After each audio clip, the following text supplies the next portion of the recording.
ఓం గంగణపతయ నమః. శ్రీమాత్రే నమః. ఐం సరస్వత్యై నమః. యా దేవీ సర్వభూతేషు మాతృరూపేణ సంస్థితా నమస్తస్యై నమస్తస్యై నమస్తస్యై నమో నమః.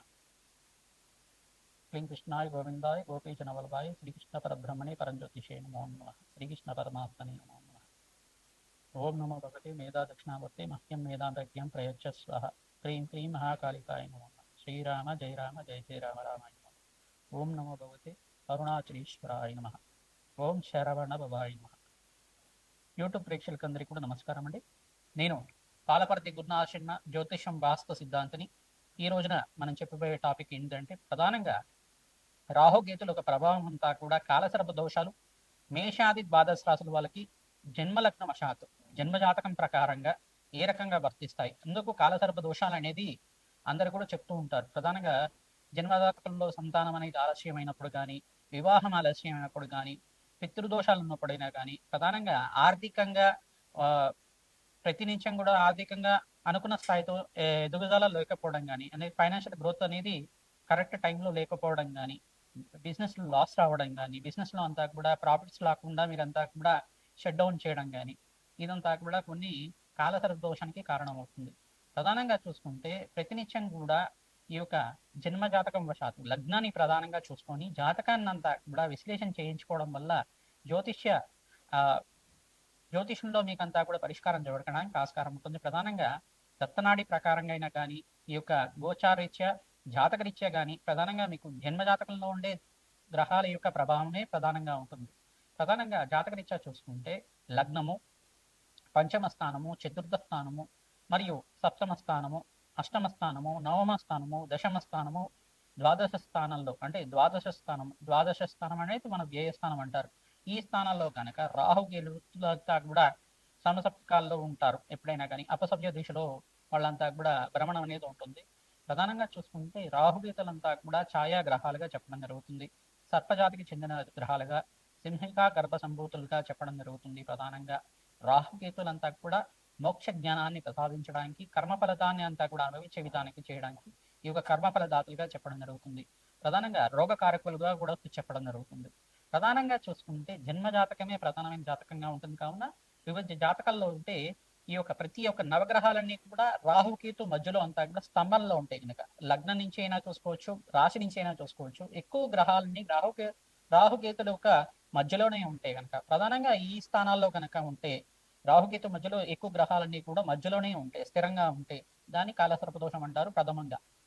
అయితే పంచమ స్థానంలో రాహు ఉండి, అంగారకుడు ఉండి, లగ్నవశాత్గా ఉండి, మళ్ళా సమసప్తకాల్లో అంతా కూడా రాహుకేతులు అంతా కూడా స్థిరంగా ఉంటారు. కావున దాన్ని కూడా ఏంటంటే కొన్ని రకాలుగా కాలసర్ప దోషాలు అనేది వర్తిస్తాయని చెప్పేసి చెప్పుకోవడం జరుగుతుంది. ఆ జాతకం చూస్తేనే కాకుండా కొన్ని ప్రశ్నలు అనేది యజమాని అడిగి తెలుసుకోవాల్సి ఉంటుంది. అంటే మీ పూర్వీకులు ఎవరైనా కానీ పొరపాటున పూర్వీకులు అందరూ కూడా వ్యవసాయం చేసేవాళ్ళుగా ఉంటారు. వ్యవసాయంలో చేసేటప్పుడు అనుకోకుండా సర్పానికి ఏమైనా హాని చేయడం కానీ, అనుకోకుండా సర్పం ఇంట్లోకి వచ్చిందంటే దాన్ని ఊరు బయట తీసుకెళ్లి చంపడం అనేది చేస్తూ ఉంటారు. అంటే దోషం అనేది సర్ప దోషం అనేది వర్తిస్తూ ఉంటుంది అక్కడ తెలిసే తెలియకుండా. అంటే ఆపద్ధర్మానికి మన ప్రాణాలను రక్షించుకోవడానికి కొంతమంది ఈ రకంగా చేస్తూ ఉంటారు. అంటే సర్ప జాతికి చెందిన అంటే దేవత సర్పాన్ని కనుక హాని చేస్తే దాని దోషం అనేది సర్పశాపం అనేది వర్తిస్తుంది. కానీ ఇంట్లో పుట్ట ఉండడం, కొంతమందికి ఇంట్లో వాల్మీకం అనేది ఉండడం అనేది జరుగుతూ ఉంటుంది. ఇంట్లో పుట్టలు ఉంటాయి. కొంతమందికి మీ యొక్క పొలంలో అంతా కూడా పుట్టలు వెలసడి ఉండడం, దాంట్లో అంతా కూడా సర్పాలు నివాసంగా ఉండడం జరుగుతూ ఉంటుంది. కొంతమందికి ఈ యొక్క పొలాల దగ్గర అంతా కూడా, బావిల దగ్గర అంతా కూడా కొన్ని కొన్ని ప్రాంతాల్లో అంతా కూడా ఈ పుట్టలు అనేది ఉండడం జరుగుతుంది. అనుకోకుండా మీరంతా కూడా దానికి ఏమైనా హాని చేసి ఉంటే కనుక ఇవన్నీ మీరు ఏమంటే ప్రయాణం చేసేటప్పుడు అనుకోకుండా సర్పానికి ఏమైనా హాని చేసి ఉంటే కనుక సర్పశాపం అనేది వర్తించడం కానీ, దీనివల్ల ఏమవుతుందంటే ప్రధానంగా చూసుకుంటే సంతానం ఆలస్యం అవ్వడం కానీ, వివాహం ఆలస్యం అవ్వడం కానీ, కొన్ని రోగకారకత్వాలు ప్రధానంగా చూసుకుంటే అంగారకుడు రాహు కానీ, అంగారకుడు కేతు కానీ పంచమ స్థానంలో కానీ నవమ స్థానంలో ఉంటే కనుక దీనికి ప్రధానంగా చూసుకుంటే సంతాన దోషం అని చెప్పేసి అంటారు. ఈ వంద్యా దోషాలు అని చెప్పేసి అంటారు. వంద్యా దోషాలు అంటారు. అంటే గర్భస్థ దోషాలు అని చెప్పేసి అంటారు. దీని యొక్క దోషాలంతా కూడా దోషాలకి ప్రధానంగా చూసుకుంటే ఈ యొక్క పీసీఓడి ప్రాబ్లమ్స్ కానీ, ఈ యొక్క ప్రధానంగా చూసుకుంటే హార్మోనల్ డిసార్డర్ కానీ, ఈ యొక్క పీసీఓసి ప్రాబ్లమ్స్ కానీ, పీసీఓఎస్ ప్రాబ్లమ్స్ కానీ, ఇట్లాంటిది అనేది గర్భదోష కారకత్వాలుగా ఉండడం జరుగుతుంది. ఈ యొక్క అంటే స్త్రీలకైతే ఈ రకంగా ఉండొచ్చు. పురుషులకైతే గనక సంతానం ఎంత ప్రయత్నం చేసినా ఆలస్యం అవుతూ ఉండడం, వాళ్ళకి ఈ యొక్క వివాహం చేసుకునే ఆలోచన లేకుండా ఉండడం, వివాహం అనేది వైరాగ్య భావాలుగా ఎక్కువ ఉండడం, వివాహం అనేది దూరంగా ఉండడం, ఆలస్య వివాహాలు అవుతూ ఉండడం. అంటే 35 దాటిన తర్వాత కానీ కొన్ని నక్షత్రకి అయితే జన్మ జాతకం వశాత్తు 30 దాటిన తర్వాత కళ్యాణ యోగం ఉంటుందని చెప్పేసి ముందుగానే రాసి ఉంటుంది కొన్ని నక్షత్ర వాళ్ళకి. అదే కాకుండా జాతకరీత్యా ఉండే గ్రహ దోషము, గ్రహ కారకత్వాలు, సర్పదోషం కావచ్చు, పితృశాపం కావచ్చు, స్త్రీ శాపం కావచ్చు, ఇవన్నీ కూడా కారకత్వాలు అవుతూ ఉంటాయి. దానికంతా కూడా చూసుకుంటే ప్రధానంగా ఇప్పుడు చెప్పుకునేది ఏంటంటే సర్పదోషానికి పరిహారం ఏం చేయాలి, దానికంతా కూడా నివారణ ఏం చేసుకోవాలి అనేది మేషాది ద్వాదశ రాశి వాళ్ళు లగ్న వశాత్తు మీ లగ్నానికి కేంద్రంగా తీసుకుంటే మేషరాశి వాళ్ళు అనుకుంటే మేష లగ్నం అని చెప్పేసి చూసుకోండి. లగ్నం తెలిసి ఉంటే కనుక మీ జన్మ లగ్నాన్ని చూసుకోండి. లేదంటే కనుక మీ రాశిని చూసుకొని దాన్ని లగ్నంగా చేసుకొని జన్మజాతకం అంతా కూడా మీ దగ్గర ఉంటే కనుక మీరు జ్యోతిష పండితులతోటి మీ యొక్క ఆ గృహ పురోహితుడితోటి అంతా కూడా విశ్లేషణ చేయించుకొని పరిష్కారం చేసుకోవడం వల్ల మంచి ఫలితాలు పొందుతారు. నాగేంద్ర స్వామి ప్రతిష్ఠను ఆచరించాలి. ప్రధానంగా అయినా సర్పాలు ఏంటిదంటే అనంతశేష కాల సర్పదోషం, ప్రధానంగా పద్మకాల సర్పదోషాలు, కర్కోటక కాల సర్పదోషాలు, కులింగ కాల సర్పదోషాలు, కాళేంది కాల సర్పదోషాలు, తర్వాత ధనుంజయ కాల సర్పదోషాలు, దంతరాష్ట్ర కాల సర్పదోషాలు, ఈ యొక్క దోషాలు అనేది ప్రధానంగా చెప్పడం జరుగుతుంది. వాసుకి తక్షక కాల సర్పదోషాలు అని చెప్పేసి చెప్పడం జరుగుతుంది. దీనివల్ల ఏమవుతుందంటే చర్మ సంబంధమైన ఆరోగ్య ఇబ్బందులు కానీ, ప్రధానంగా గుప్త సంబంధమైన రోగాలు రావడం కానీ ఇట్లాంటివి జరుగుతూ ఉంటుంది. ప్రధానంగా చూసుకుంటే ఈ యొక్క లంగ్స్ ఇన్ఫెక్షన్ రావడం కానీ, నిమోనియా లాంటిది ఎక్కువ రావడం కానీ, ఉబ్బరం ఎక్కువగా ఉండడం, ఉబ్బసం ఉండడం, ఆయాసం ఉండడం, ఇవన్నీ కూడా కారణమవుతుంది. అంటే చిత్త చాంచల్యం అనేది ఉంటుంది. కొంతమందికి ఏంటంటే కొంచెం డిసార్డర్లుగా ఉంటారు. మైండ్ మైండ్ ఎదుర్కోపోవడం కానీ డిసార్డర్ అనేది ఉంటుంది అన్నమాట. మెంటలీ డిసార్డర్లుగా ఉంటారు. ఇట్లాంటి కార్యక్రమాలను రాహుకేతు ప్రభావం వల్ల ఉంటుంటుంది. ప్రధానంగా చూసుకుంటే ప్రధానంగా ఈ యొక్క రోగ కారకత్వాల నుంచి బయటపడడానికైనా కానీ జాతకరీత్యా యొక్క గ్రహ ప్రభావం ఏ రకంగా ఉంటుంది, రాహుకేతు ప్రభావం అంతా కూడా ఏ రకంగా ఉంటుంది, దాని నుంచి బయటపడడానికి ఏం పరిష్కారం ఆచరించడం వివరంగా చేయడం జరుగుతుంది. ప్రధానంగా కుక్కి పుణ్యక్షేత్రం దగ్గర కుక్షి అంటారు. కర్ణాటక ప్రాంతంలో అంతా కూడా మనకి కుక్కి పుణ్యక్షేత్రం అంతా కూడా వాసుకి పుణ్యక్షేత్రం అంటారు. సుబ్రహ్మణ్య స్వామి యొక్క వెలిసిన్నారు సర్పరూపంలో అక్కడంతా కూడా. అక్కడ సర్ప సంసార పూజ అనేది ఆచరిస్తూ ఉంటారు.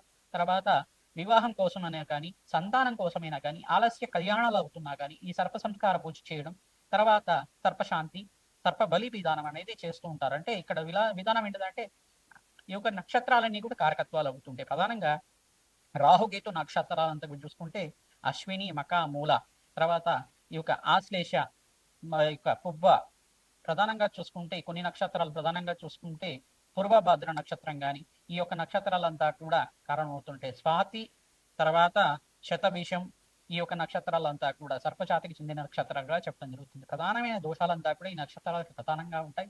ఈ నక్షత్రాలంతా కూడా సర్ప జాతికి చెందినవి కావున ఈ నక్షత్రాలకి జప హోమాది కార్యక్రమాలతో పాటు నక్షత్ర బలిని చేసుకోవడం జరుగుతుంది. ప్రధానంగా ఆశ్లేష నక్షత్రం అనేది ప్రధానంగా, మూల నక్షత్రం అనేది ప్రధానంగా, మకా నక్షత్రం అనేది ప్రధానంగా సర్పదోషానికి కారణమవుతుంది. ఇది ఒకటే కాకుండా వివిధ నక్షత్రాలకి జన్మ జాతకం వశాతంతా కూడా వాళ్ళ యొక్క గ్రహస్థితిని ప్రకారంగా చెప్పడం జరుగుతుంది. నక్షత్ర బలిని ప్రధానంగా చేయించుకుంటారు.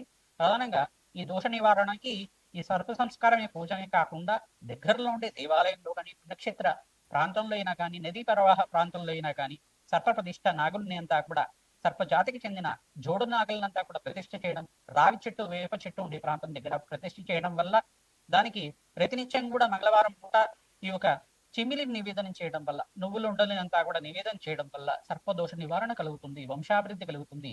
ప్రతినిత్యం కూడా అన్నదానం చేయడం వల్ల సర్పశాపం నుంచి విముక్తి కలిగి శీఘ్ర సంతాన యోగం, శీఘ్ర కళ్యాణ యోగం కలగడానికి ఆస్కారం ఉంటుంది. జాతకరీత్యా సర్వ గ్రహ దోష నివారణ కలుగుతుంది. సకల కార్యసిద్ధి కలగడానికి ఆస్కారం ఉంటుంది. అమ్మవారి ఆరాధన విశేషంగా చేసుకున్న వాళ్ళకి ఎటువంటి దోషాలున్నా కానీ పోతాయన్నమాట. ప్రధానంగా ఈ యొక్క మానసదేవి చరిత్రను ఆరాధన చేసుకోవడం, తర్వాత జగత్కారు ఒక చరిత్రను ఆరాధన చేసుకోవడం, ప్రధానంగా అస్తిక మహాముని యొక్క చరిత్రని ఈ యొక్క ప్రవచనలాగా వింటుండడం వల్ల సర్పదోష నివారణ కలుగుతుంది. ఓం అస్తిక మహాముని దేవతాయి నమో నమః, ఈ నామాన్ని జపాన్ని ఆచరించండి.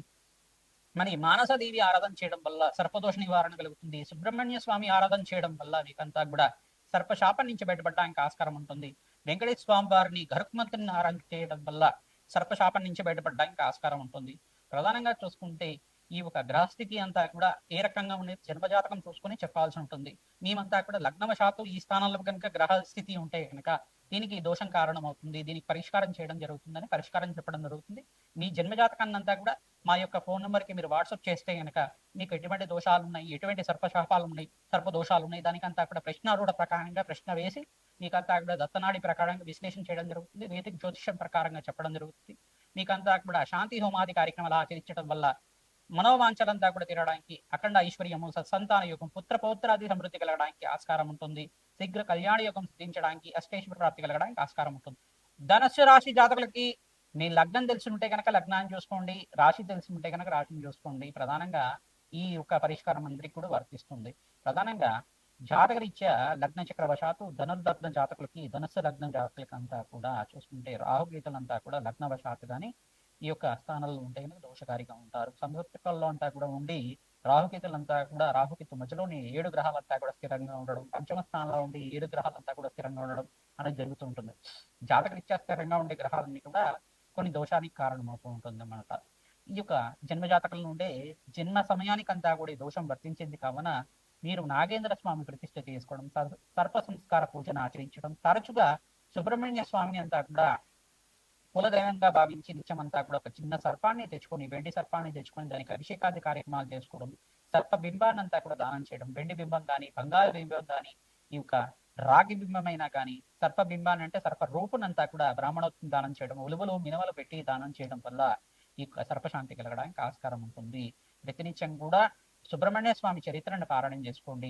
నక్షత్ర బలి, నాగబలి కార్యక్రమం చేయించండి. ప్రధానంగా సర్పశాంతి కలగడానికి ఆస్కారం ఉంటుంది. నాగేంద్ర స్వామి ప్రతిష్ట మీ దగ్గరలో ఉండే దేవాలయంలో, రావి చెట్టు, వేప చెట్టు ఉండే ప్రాంతంలో ప్రతినిత్యం కూడా మీరు పూజ చేసుకునే విధంగా ఉండే విధంగా మీరంతా కూడా ఆలోచించి మీ వేద బ్రాహ్మణత్వంతో మీరంతా కూడా మీ యొక్క వేద మంత్రాలతోటి ప్రతిష్ట మీ చేతులతో చేయించడం వల్ల సర్పశాంతి కలుగుతుంది. పూర్వజన్మలో కానీ మీరు కానీ మీ పూర్వీకులు కానీ మీ తండ్రి కానీ మీ తాతగారు కానీ ఎవరైనా కానీ ఈ యొక్క సర్పానికి హాని చేసి ఉంటే కనుక ఈ యొక్క ఫలితం అంతా కూడా పూర్వీకుల ఫలితం కానీ మీరు చేసుకున్న ఫలితం అంతా కూడా అనుభవించడానికి కారణం అవుతుంది.